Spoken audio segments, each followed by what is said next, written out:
Comment faire pleurer vos joueurs en 5 étapes, c'est la leçon d'aujourd'hui.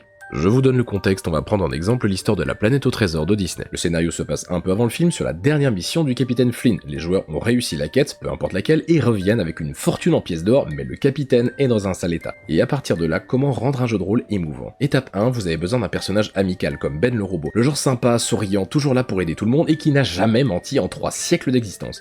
Assurez-vous qu'il les aide et même qu'ils prennent des risques à leur place durant le scénario pour renforcer le lien. Étape 2, donnez-leur une victoire apparente. Flynn est affaibli, il sait que c'est sa dernière aventure, il leur demande de le laisser sur son tas d'or, ils peuvent même prendre des coffres comme cadeau d'adieu et partent en activant les pièges pour s'assurer que le trésor reste là pour toujours. Étape 3, tout va bien, ils vont vivre comme des rois une fois revenus en ville, sauf que Ben, non. Il n'y a que sur l'île où il peut se recharger et il est trop gentil, donc il va forcément raconter tout ce qu'il sait si quelqu'un débarque un jour sur l'île. Laissez-les chercher une solution, puis Ben propose la seule réponse logique, lui enlever entièrement sa carte mémoire pour le protéger lui et le trésor. On va renforcer l'émotion par une pointe de culpabilité, Ben les réconforte en leur confiant sa carte mémoire, parce qu'après tout, ils la rebrancheront quand ils passeront le voir bientôt. Non, ils lui rendront visite, pas vrai? Étape 4, c'est là où les larmes arrivent. Lorsqu'ils ont débranché la carte mémoire, Ben garde son sourire habituel, il n'a pas l'air d'avoir changé tant que ça, mais quand il lui demande si ça va, son regard se trouble. J'ai l'impression d'avoir perdu quelque chose de très important.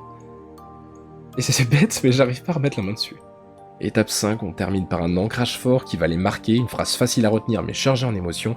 Ben se rend compte qu'il fait face à des inconnus, reprend son air jovial et commence à se présenter. Oh pardon, j'en oublie les bonnes manières, dis donc. Bonjour, enchanté, ravi de faire votre connaissance. Je m'appelle... Je m'appelle... Ben.